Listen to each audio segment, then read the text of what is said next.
What's up, everybody? It's Ugly Shrew here, and I recently received my GameFound pledge for KeyForge's latest set, Draconian Measures. I've gotten to play with it a little bit, and my first impressions are a bit mixed, I think. I personally think that the set is a bit underwhelming, at least compared to Prophetic Visions. Out of the 8 or 9 decks that I've seen at locals, I don't really think anything is really able to compete with the current state of PV, or even like higher-end Grim Reminders or Amber Skies. I don't necessarily think that the set is like a total dud like Dark Tidings, because it's definitely a lot of fun, especially in sealed, and in the end that's all that really matters, right? But I definitely feel like the decks are lacking, they're all lacking some sort of juice from what I've seen, that makes the game fun. Like, there's not a ton of efficiency like card drawing or archiving, there's not a great deal of creature control, there's not nearly as many house pips as there were in previous sets. Games feel like they take a lot longer because there's no ways to really like burst down or rush your opponent, and the whole game sort of feels board heavy or creature based over anything else. I haven't seen much of Shadows yet, but Geistoid, Skyborn, and Equidon, from what I've seen, all seem pretty bad. Which sucks, because if we look at the custom deck we're going to unwrap today, I did pick House Geistoid as one of my houses. Yeah, Geistoid, Skyborn, and Equidon all seem to be like the big duds from what I've seen. Mars is missing the stuff that makes Mars fun, like there's not a lot of big combos there, it's mainly just like key taxing and amber capturing.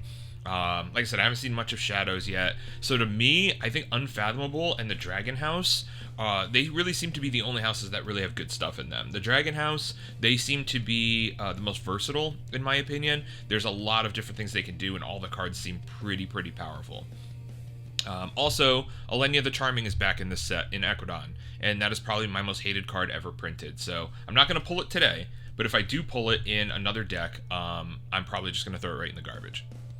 I don't know, these are just a few things I've noticed in my first few games. I could be terribly wrong about the set as a whole, but those are just my general first impressions. So anyway, let's get into it. Alright, so my custom deck, the name of it is going to be Maybe Susan, Fenlier's Doleful Wretch. Maybe Susan was one of my old cats, so I definitely had to get a deck named after her. I'm trying to get a set of all of my cats.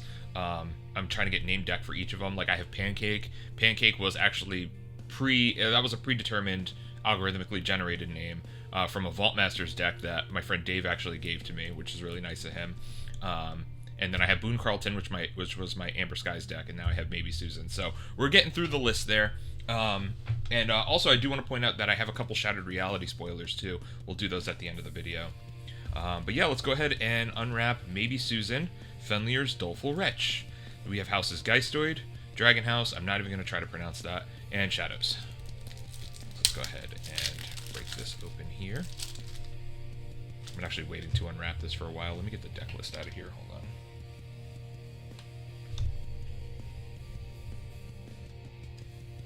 on. Okay, so we will start with the reference card, and we'll start with Shadows.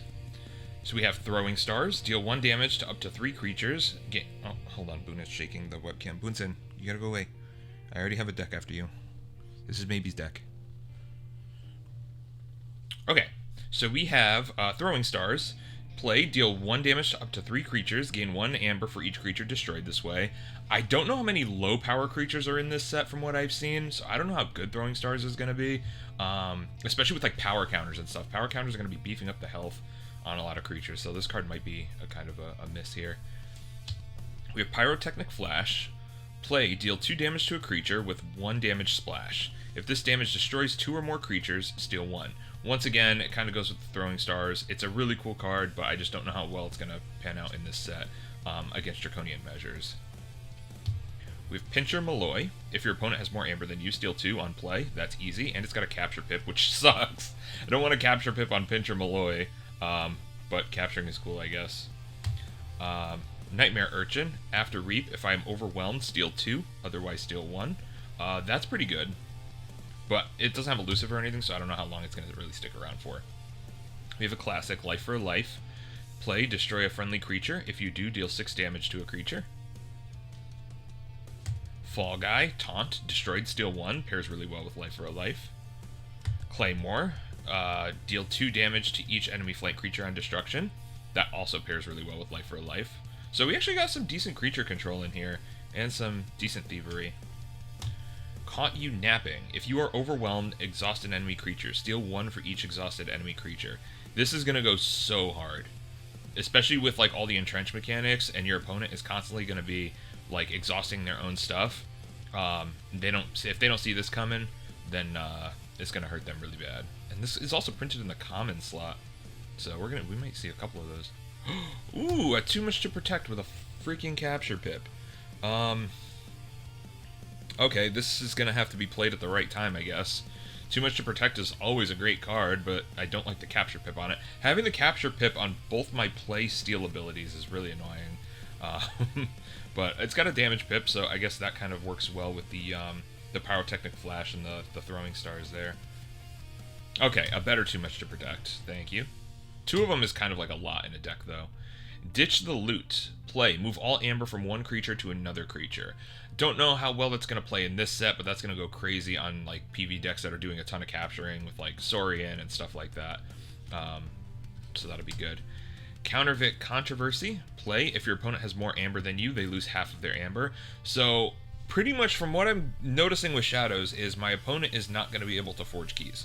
I am fine with that. No rares, it looks like, in the Shadows slot. But those are all pretty good commons and uncommons, so I'm happy with it. I'm just not happy with the way the capture pips landed on these two cards here. But let's go ahead and move into dragons. So we have Spark Scheme. Entrench. After an enemy creature reaps, if Spark Scheme is exhausted, draw a card. There's some of that efficiency that I was complaining about. Might be good to have that. Snapper Din, enhanced with a damage pip. Says, Entrench. At the end of your turn, if Snapper Din is exhausted, deal 1 damage to an enemy creature for each amber in your opponent's pool. So it seems like I have a lot of just ping damage here. Nothing that destroys creatures outright, but I just have like a ton of things that just do 2 damage, 1 damage, 3 damage, 6 damage, things like that. So I'm happy with that. Rhea Bevy Gress with a capture pip. This is actually really cool because I know this creature does capturing on its own. So having a capture pip on it, just capture pips in dragons where the dragons are more powerful creatures, I think is really cool. So Rhea Bevy Gress says, after fight, after reap, well, first off, it enhances 3 +1 power counters. Says, after fight, after reap, if you are overwhelmed, capture 1 amber for each +1 power counter on friendly creatures. Otherwise, capture 1. Not a fantastic card, but I'm happy that it just has some sort of capturing there, which also pairs well with the, what was it, the Ditch the Loot. So, granted, it's in a different house, but it'll work. Ley Lines with a +1 power counter pip. If you are overwhelmed, exhaust each creature, otherwise exhaust a creature. Pretty good. From what I've seen, I have a handful of creatures, but not so many in Shadows. I guess it's going to come up to what's in the next few houses. Daring Dealt. After fight, gain 1 for each ready friendly creature of the active house. That is awesome. I definitely need to make sure I can pull more dragons. Clawcloak Swipe. Play. If you are overwhelmed, choose a friendly creature. For each creature your opponent controls in excess of you, the chosen creature captures 1. Pretty good. Arcane Relief. Amazing card. Choose a friendly exhausted creature. Ready and use that creature. What does that work really well with? Daring Dealt so far. And if I really need Amber, I guess Rhea. So, I don't know. That's a cool card. Ooh, double Arcane Relief is good. Bastion Claw. Your keys cost -1 for each forged key your opponent has. That's pretty damn good. I've not seen this card yet. I tend to be very far behind on keys almost every game I play, so this is a good bounce back mechanic. Love that. Oh! We have a Gigantic. We have Kolsha. Kolsha is the new dragon. I've seen this card before, so I'm not like super surprised. I'm sorry. But Kolsha says, after fight, after reap, exhaust up to 3 creatures, and your opponent's keys cost +2 for each forged key they have. So Kolsha and Bastion Claw, I think, are really interesting. And Kolsha has the capture pip. That's cool. Because Kolsha can tax your opponent's keys, and the Bastion Claw can make your keys cheaper. So these are both good cards to have late game. So that way I can actually catch up when I'm getting my ass beat. And then, of course, we have the Tomes Gigantica. So, which is probably the better one. The only thing that sucks about it is because the games are longer, Tomes Gigantica is not... I don't think it's the best Giant Searcher, because it purges itself when it's done being used. And in longer games, you want the other one. I can't remember the other one's name. But getting that other card that allows you to put it into your archives and the card doesn't get purged, I think is much better. Alright, so that's it for Dragons and Shadows. So now I guess we just move on to Geistoid, which is probably going to be the biggest dud. Wraith Construct, I hate this card. At the start of your hand, discard a card from your hand. Sounds like it's efficient, but if you, it's a forced, you have to do it. First off, I forget to do it, and second off, there's a lot of times where I just don't want to discard a card because my hand, like I already have my turn planned, all that kind of stuff. So Wraith Construct is not. Oh, and we got 2 of them. That's fantastic. Okay. Spiky Jeff, Taunt. If you are overwhelmed, Spiky Jeff gains Hazardous 2 or Scrap. Deal 2 damage to a creature. Also not a great card. Ol Switcheroo with a ooh, it has a capture pip on it. That is a very good. That's a very well placed capture pip. Because what the Ol Switcheroo does is a friendly creature captures 1, and then you give control of that creature to your opponent. So it's almost like an exile, but it allows you to capture 1 onto that creature first. Technically 2 if you count the capture pip. So that's really good. I like that. We have Janky Jimmy.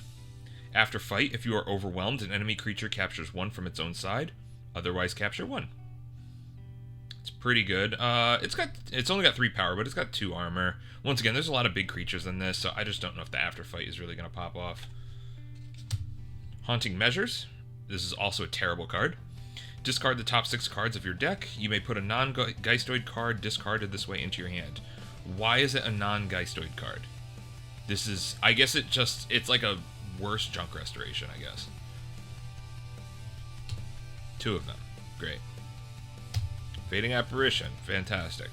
When Fading Apparition is exhausted, any amber you would gain by reaping may be taken from amber among friendly creatures instead of the common supply. Would be great if I had more capturing in Geistoid, but I don't. 2 of them. Wow, this Geistoid is a dud. Ectocharge, that's always cool. Titan Apparition. This says Taunt. It has 2/+1 power counters.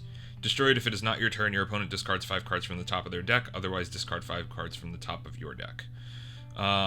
And now we just see what the next card is, and hopefully it redeems. Geistoid redeems himself. PKE. Okay, not great in this set because there's not a ton of archiving, but I guess it's good cross set. Not much to say about that Geistoid. Ol Switcheroo is probably the only good card in there, but this is probably the worst Geistoid pot I've ever seen. At least in this set so far. I'm cool with the dragons. The shadows I think is really good. The dragons having Kolsha is really cool. But I'm just not thrilled with the Geistoid. That's one thing about this set is there's not like a ton of ways to just like get rid of your garbage cards or like throw them in your archive so you don't have to worry about them. I can't purge them. I just kind of have to deal with them. So this deck is not going to be competitive in the slightest. I think my Boone Carlton deck, despite it only having like a 62 sass, would blow this deck out of the water. But it's cool to have the custom deck. It's definitely going to hold some sentimental value, and I'll definitely sleeve it and try to get some reps in and see what I can pull off. So, and before we go, I do just want to show off my Shattered Reality cards here. These are my spoilers that I got. So let's start. We have Zero Trine. It is a Shadows creature. It's 1 power and elusive. It says, after Reap, reveal your opponent's hand. Purge 1 of the revealed cards. Very, very good. Your opponent needs to deal with that like ASAP. Leolani. At the end of your turn, if Leolani is not on a flank, draw a card. Pretty damn good. And lastly, we have Terracotta. 3 power. After Reap, destroy each artifact. Shuffle Terracotta into its owner's deck. I don't like destroying each artifact. If it was destroy a artifact, I think it would be better. But yeah, those are my Shattered Reality spoilers. I think it's pretty cool. I think from what I've seen from Shattered Reality, I think Ghost Galaxy is going to be really cooking with this set. I see it being super powerful. Definitely more powerful than DM. From what I've seen so far, like I said, we're going first impressions. But I'm hoping there'll be something to be able to compete with Prophetic Visions, or Prophetic Visions will get some sort of nerf, or something like that, but that's a story for another video. So, anyway, thank you for watching, everyone. I definitely appreciate it. Thanks for sticking with me with the unboxing of a very sentimental deck to me. Like I said, I'm going to hopefully try to get some reps in with it soon, and maybe I can squeeze out a win or two. So, thanks a lot. Take care.